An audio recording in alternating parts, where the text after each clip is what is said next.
afternoon. It is Thursday, April the 15th, 2021. Sego David Lahashi Juts, and welcome to today's edition of the COVID-19 Task Force Update on this, our 202nd edition of Kahnawake 911.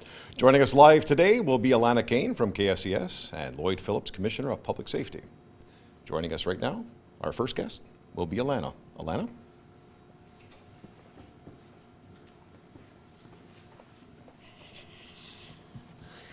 Sego. So my name, as David said, is Alana Kane, and I'm the Manager of Mental Wellness and Addictions at Kscs. So I'm here today to provide a little bit of a mental health check-in. Really, I mean, I think it's been long. I think it's been long. I think we're all feeling it. When the first year anniversary, so to speak, kind of rolled around, people were telling me this is getting a little bit much, and it's been long, and I'm feeling it, and we're all feeling it, and so especially now with the talk about variants and the increase in numbers in surrounding areas, and there's a lot of confusion about that, misinformation even maybe, and so it's increasing people's levels of anxiety. And so I'm just here today to say that if that's how you're feeling, because a lot of people have been saying, and also, you know what, I don't understand. I was fine for a while. Like, I was doing well, and I was taking care of myself, and I was putting things in place, to try and feel better, or talking to my surroundings. But right now, it's just not quite cutting it, and I feel like maybe I'm slipping or something, or I'm going back to some old patterns. And so again, the message that I wanted to let everyone know is that that's normal. It might not feel great, and it doesn't feel great, but it is normal, and you're definitely not alone in feeling that way. In fact, returning to old and even potentially like maladaptive coping patterns during times of high stress is normal. We don't like it. We don't want it to be that way, but it is normal. And we've been spending a lot of time, which makes sense, thinking about our physical health, our physical safety. But we need to shift a little bit and make sure that we're also taking care of our mental health in all this, because it has been a lot, and it's been collective. That said, Kahnawake is still doing such a great job. We're still being strong. We've responded so incredibly well, and we continue to respond well, and that's because the measures have been working. And so, as difficult as it may seem, we need to continue to follow all the measures in place so that we can remain physically safe and physically healthy. But that said, what about mental health? That's why I'm here, and what about it? And so I also wanted to share that we've recently come up with or initiated a COVID-19 mental health action team. And so the idea is to really start discussing the serious impacts of the pandemic on our mental health, individually, but collectively, and how are we going to tackle that? And how are we going to put in measures that are just as important and just as strong as the physical measures that we have in place, but for the mental health? So I wanted to share that. I also wanted to share how Kscs, I'm sure many of you know that we recently put out some important notices, some press releases, mainly the first one was about our wait list. So anyone who comes here from Kscs always is like, if you're struggling, if you need help, please call it Kscs. And then we put out this notice about the wait list, and that could make people wonder, like, well, gee, should I even call? What's the point? You're telling me that there's a wait list. Firstly, I want to express that for my own personal self, a wait list is not a bad thing. I know it sounds like it could be, but it's not. All it means is that people are reaching out. It means that people are feeling safe and comfortable to call Kscs when they need help. And that's a good thing. That really is a good thing.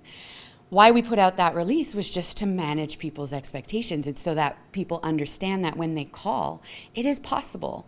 There is a triage that's going to happen when you call intake and you express what you're going through. There might be a little bit of a wait for you. That said, it's very important to us that we check in on you, and everyone who calls KSCS right now and who goes through the intake process does get regular check-ins. And so I just want to assure everyone that, and I also want to ensure, because I've also heard people say, well, geez, there's a wait list. What I'm experiencing isn't that bad. Maybe I just shouldn't call. And that is not the message that we want. We want folks to feel comfortable and safe to call us if they need to. I know other people have discussed other things that can be used, like your employee assistance program, for example, for different local organizations, different hotlines. And all of that information, of course, is available on our website and our Facebook page of KSCS. The second thing is that what kind of led into that was our staff, the treatment of our staff. We recognize that when folks call us, that they are having a really hard time, and they can be frustrated, and they can be angry, and they can be having all kinds of strong emotions. And we are well equipped. Our staff is well equipped to help you deal with those feelings and those emotions, and we're ready for that, and we know how to help you in those situations. That said, we cannot accept disrespect towards our staff. Our staff has been working tirelessly for the last year. Even before that, of course, but in the last year especially, we've been working so incredibly hard to make sure to offer the services that the community needs in this difficult time. And it is important that we remain respectful to each other. We can assure you that our staff will always treat you with the greatest respect when you call, because we understand that it was really difficult probably for you to call in the first place, and we respect that and we want to help you. But we need you to help us by respecting our staff when you call. And you can have all kinds of emotions when you call. You don't have to be calm and collected, but we do expect a certain amount of respect. And so we ask you to do that so that we can remain a community of respect, which I think that we are. So to finish, all I want to say is that I know it can seem long, and if you are waiting for services, or even if you're just like, well, I don't really need to call intake, I don't need services, but I do need something. I just wanted to say that we have so many upcoming resources at KSCS, such as free online suicide prevention training. All of this that I'm going to mention is all available on our KSCS Facebook page, so that's a great place to go and get all information about these different resources that I'm talking about. Also, there's going to be an online community event addressing sexual violence, so that's another one that's really important that we always keep in the forefront. As well as an entourage group. So what that means is if you have someone, a loved one, that is struggling with substance use, this is a group for you. It's all virtual and it's all online, but it's a group for you to meet with other family members who might be experiencing the same thing. As well as a grief support group, because we know grief takes many, many forms, and we have had a lot of different kinds of losses in the last year. And so if you're needing support with that, we have an online grief support group that's coming up that you can register for. And also that Weekend Warrior. It's on Sunday mornings. It's a CrossFit group, because we know that it's important to take care of our physical health when we're thinking about our mental health. Now, I know that those are all virtual groups that I spoke about, and I know that a lot of people are like, I'm so done with virtual. I'm so done with Teams. I'm so done with Zoom. And I felt the same way, and I just want to let you know that I was recently in a sharing circle for moms. And I was like, ugh, I can't believe I have to do another Zoom group at night. And I really wasn't looking forward to it, in all honesty.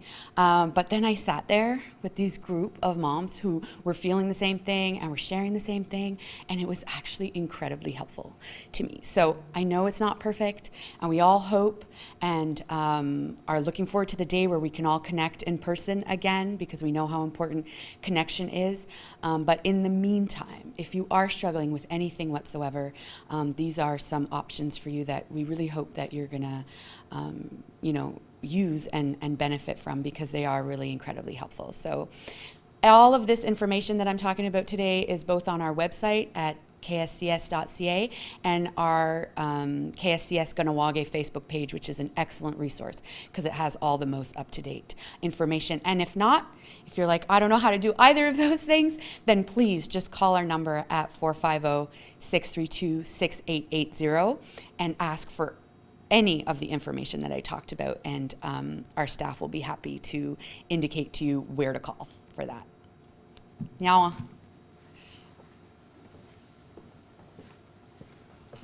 Thank you very much, Alana. Appreciate the update and all the information. Up next is Commissioner of Public Safety, Lloyd Phillips. Lloyd? Thank you very much, Alana.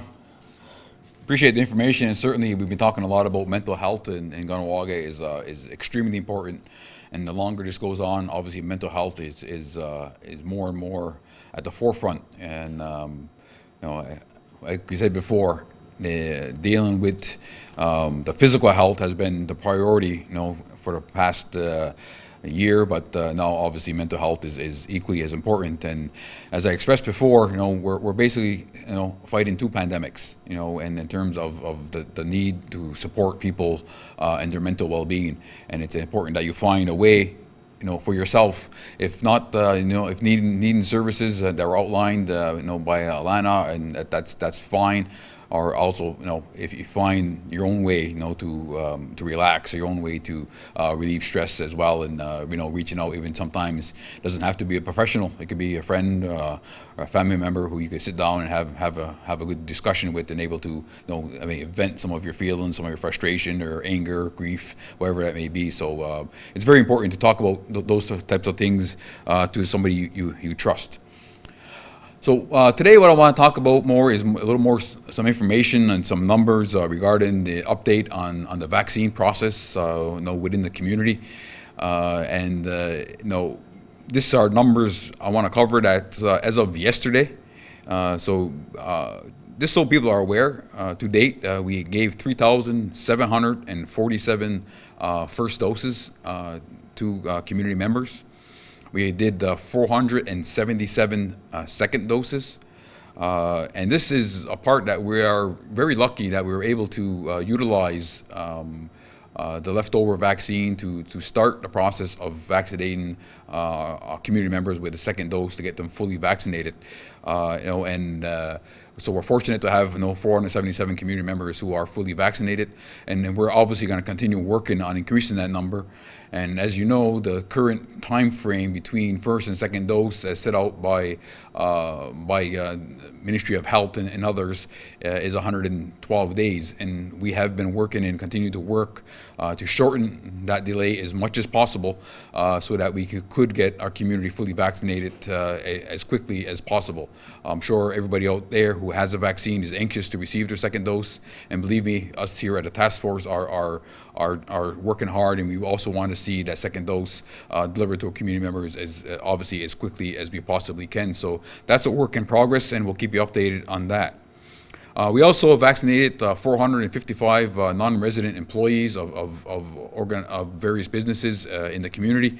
Again, these are people who we felt that were important, as they are in a community virtually every day and have potential of contact with not just the people they work with, but many other people involved in the service industry, so they could impact and have contact with multiple households, on virtually every day. So we felt it was important as an additional level of protection to vaccinate these individuals. We did have many more requests to vaccinate more people, non-residents, who work in the community or have various affiliations in the community, but we had to cap it at this level, and those individuals who still have a vaccine or need a vaccine, there are processes outside Kahnawake as well, because to be quite honest, our primary goal is to vaccinate Kahnawake and also protect our community. Along the same lines, as we said before, we have successfully received the Pfizer vaccine, which is eligible for the 16 and 17-year-old population, and that started yesterday. And we have 43 as of yesterday who have received their vaccine. But we do have close to 100 who are scheduled to receive the vaccine, which is very good. But that's still roughly 55–60% of that population. So for those of you who have not decided yet whether or not you want to get a vaccine, if you're 16, 17-year-old, I certainly encourage you to look at the information out there, and we certainly do encourage you to get vaccinated. Just think about the impacts that this COVID-19 had on your personal life, on education, on sports and recreation and stuff, and this is one way to add to that gradual transition back into normalcy. So you have time to schedule for tomorrow, and Saturday is the last day. So again, encouraging the young people to take advantage of that. And we are the only community, First Nation community and community across Canada for that matter, who is vaccinating 16, 17-year-olds. So please, do take advantage of that. There was a lot of hard work that went into achieving this goal for our community. Moving on from there, I just want to touch on a couple of points regarding cases in the community. I know there was some information that was put out today, and a couple of questions asked about active cases in the community. So as we speak today, we still have 0 active cases of community members of COVID-19, but there have been 2 separate cases of somebody who is affiliated with the community and who had contact with several community members. So as a result, we do have a number of people who are currently in isolation from Kahnawake as a precaution, and they're going to be doing a series of tests, if not already done, to determine next steps, which will be determined by our local public health team. Speaking about local public health team, there are also the ones who take care of all the contact tracing that is required. We haven't talked about contact tracing in a while because we have not had cases in a number of weeks. So, but just as a reminder, because we did get a couple of inquiries today, because when people start hearing about cases or people in isolation, they were inquiring, saying, well, I was at this business, should I get tested, should I be isolated, and so on. But there is a process that kicks in once a positive case is identified and contacts are identified. There's a series of phone calls and information, and there is an investigation basically that's done, and the public health determines who were the contacts and who were the contacts who need to take action, either have an isolation and or have them tested. So there is that investigation that takes place, and they will reach out to you. So if you do not get a call from public health, that is a good thing, because your name, or you may have been in a location that had a positive case. An investigation is done, and if you're not identified as somebody who is at risk, you will not be called. So not getting a phone call is a good thing. So if you are identified again, somebody will reach out to you and give you a call and advise you on the appropriate actions on next steps and such. Along similar lines, because there have been some concerns about some cases in workplaces across Quebec, as well as workplaces that have been identified as areas where cases seem to be on the increase. So again, just a note to the business community out there in Kahnawake, again, to remain vigilant, and actually extra vigilant, because right now with the new variants and a lot of the unknowns that are happening around there, the transmissibility or increased transmissibility of the virus variants, we need to be extra careful. So making sure that your employees do their daily health checks. If you have not been doing that, certainly reinstate it. If you have been doing it, please maintain it. keeping a registry of people who are in your establishment for a period of time will help if there's a need to do contact tracing. Obviously, masks are extremely important for people to be wearing, and as we put out last week, we are no longer recommending cloth masks. We are now recommending people buy and get those 3-ply non-cloth masks. Those ones are readily available at places like Costco and Canadian Tire and pharmacies and such. They look very similar in most cases to the medical masks, but they do provide an additional level of protection. And there are instances in certain organizations and certain fields and of occupation in the community where there are the requirement to have a level 1 or a level 2 medical mask, but those people have obviously are aware of who they are. So, but the recommendation still applies across the board for 3-ply non-cloth masks for everybody. And this is all in response to the variants. I'm sure we've been hearing a lot about it on the news and even here on Facebook Live and on the radio when we're speaking about it, because it is a real concern. As you can see, Quebec has locked down many parts of the province. Ontario is basically a stay-at-home order, complete lockdown, all because of the variant and the transmissibility. So even though we're doing very well, again, we say this many times, we're doing very well as a community. We do have 74% or thereabouts of the community members vaccinated. There's still a lot of unknowns regarding the variants, and the efficacy rate of the vaccine is one of them. There is not enough scientific data as we speak today to make a clear determination on that. We certainly know it is effective against the virus. It is effective against highly effective against people, keep people out of the hospital and such. But there's still some more data and some more information we need scientifically to be able to continue moving down the path of normalcy, continue moving down the path of getting additional businesses reopened and such. So we did have to put on the brakes just a little bit, and we have to keep our foot on the brake pedal for a little while longer until we're able to fill in some of these big question marks and some of the gaps.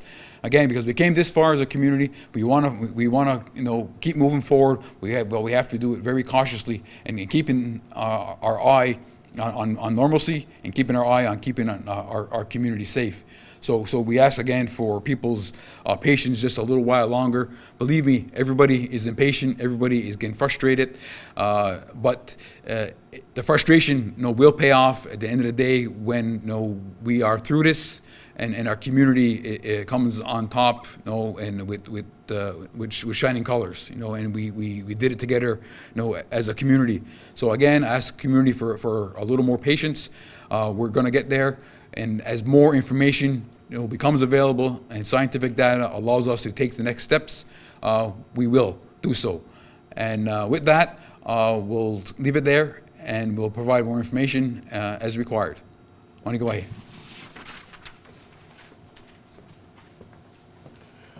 Lloyd.